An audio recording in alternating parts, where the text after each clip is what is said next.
In this video, I'm going to take the 5-step options trading success program through the 2020 market crash. And I'm going to do this because I had a request from Tony Hoffman, and he said that he would like me to post a video. I don't always post videos when people request it, but I thought this would be interesting. For placing a 5-step trade on 2/18/2020 and showing the P&L when the stop gets hit, because he's referring to, he believes that the back tests aren't accurate because they're not showing slippage. And he says that because there's no way this can truly account for slippage. Backtesting a 4-legged strategy, one or two legs maybe might be accurate. Well, let's take a look at that. Now, first I'm just going to go over the results of what happened if I would have started this trade on February 18th, 2020. When I backtested it, that wasn't the actual start date of one of the trades because, I would open a trade, then when it closed, I'd open a new trade, and that just didn't happen to fall on February 18th, 2020. But I will start this particular sequence of trades on that date. So I want to make a few points here before I get into the details about slippage. First of all, what I did is I checked my account every day and made a decision at 7:15 a.m.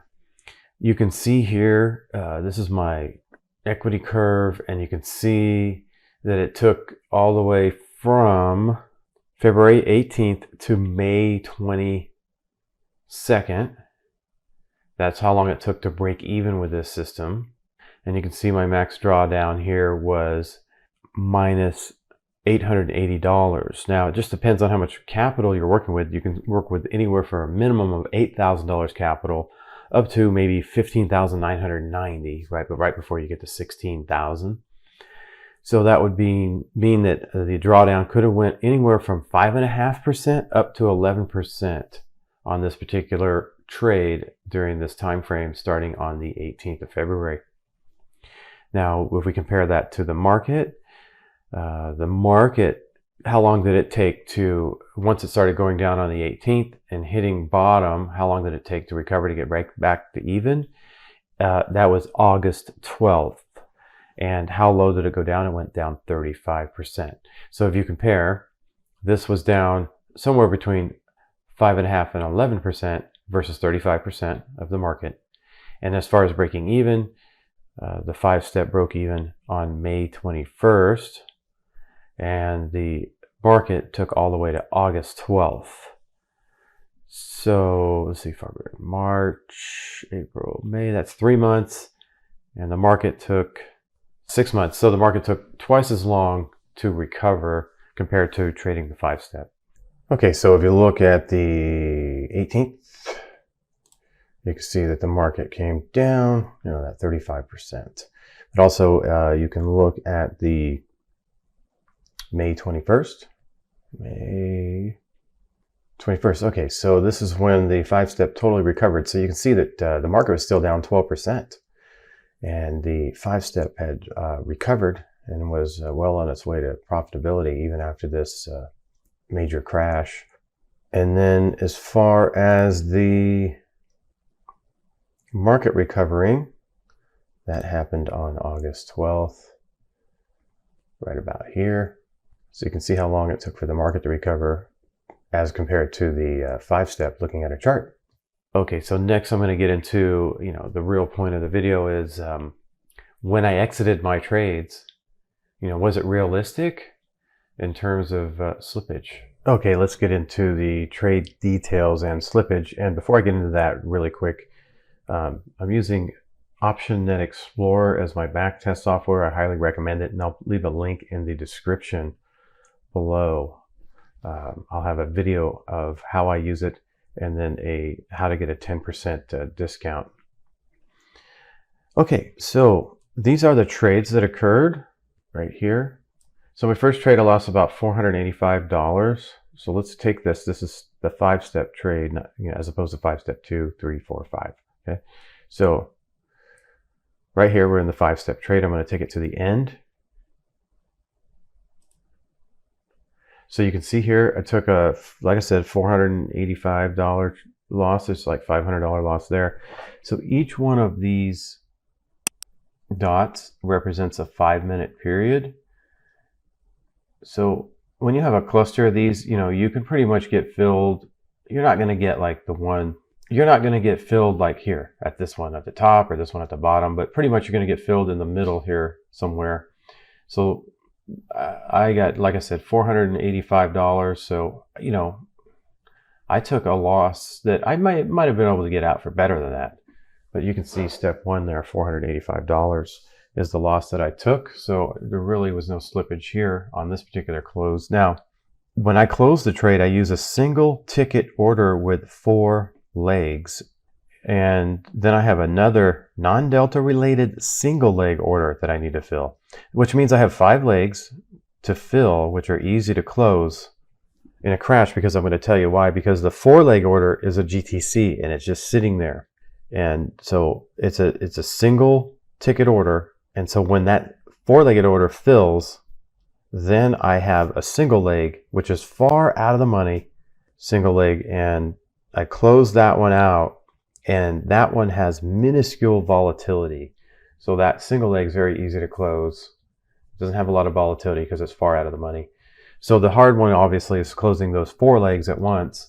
But you can see here, there was plenty of opportunities to close that 4 legs, probably around $400, a $400 loss. But I showed it here at $484 loss here. Okay, and then on the next one, I took a $316 loss, and that would be on the 5-step 2. So let's go into that trade. Here's the 5-step 2. Let's take it to the end. Here's the day that I exited. You can see here, again, I lost $316. So there's a lot of little 5-minute dots here around this $300 range. I'll try to make this as big as I possibly can. But you can see there's plenty of times where I make where I could get out at a $300 loss. Look at all those little dots at that $300 loss level. Okay. So that's trade 2. Okay. Now we'll go into, let's do this. Let's go into the 5-step trade 3, where I took, $80 loss. Let's see here. Let's go to that one. Trade 3, let's go to the end of it. When I got out.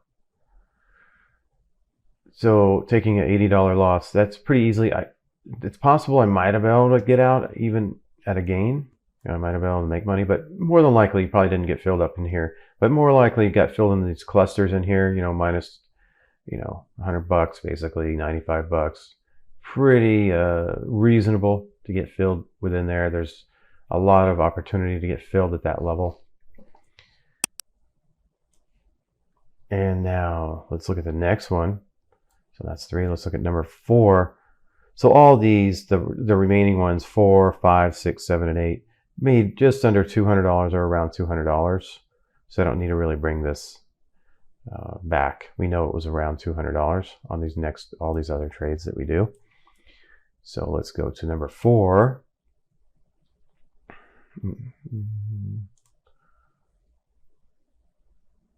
Okay, here, I'll go to the end of it.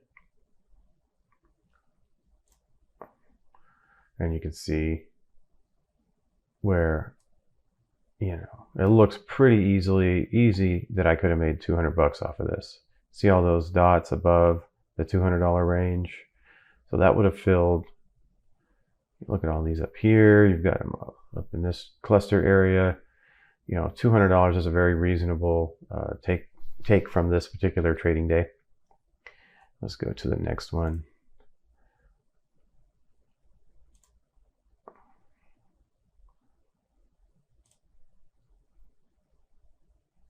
Now you can see here I didn't trade on these days, and that's because some of these strikes weren't available. at my price level, so I had to not trade for a few days just because the trade wasn't available because the market moved down so much that some of the strikes that I like to use weren't priced at a level that I recommend.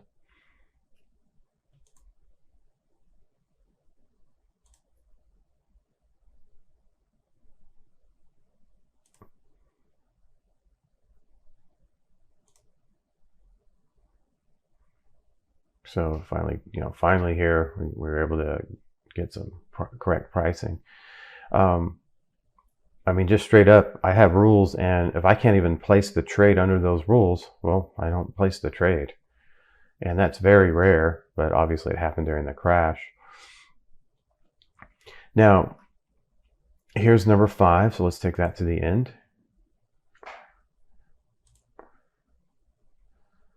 So I made $200 on this trade. So you can see easily this got filled at $200 or better. So look at all these dots here where the profit was, above $200 all the way up to $500. Okay. Here's number 6. Let's take that to the end. And this one got traded just under $200, but look at all these $200 dots and then above $200. This would have filled at this level. My GTC would have got filled at a $200 profit here. Let's go to the next one. Number 7, we'll take this to the end. Okay, so you can see here where I easily would have got filled above $200. You see here's the $200 mark and all these dots above $200.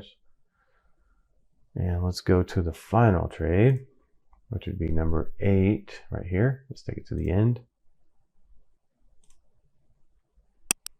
And above 200, so here's my $200 range. Look at all these dots here above 200 and the ones that are clustered just below 200. So I would have gotten filled in here somewhere pretty easily. So there wasn't any slippage on the closing, as you can see through my examples here. But I think it's a legitimate question. But I'm glad that I have the opportunity to show you. Yeah, I was able to overcome slippage, exiting out of these positions. Hey, don't forget to hit that like button on the way out.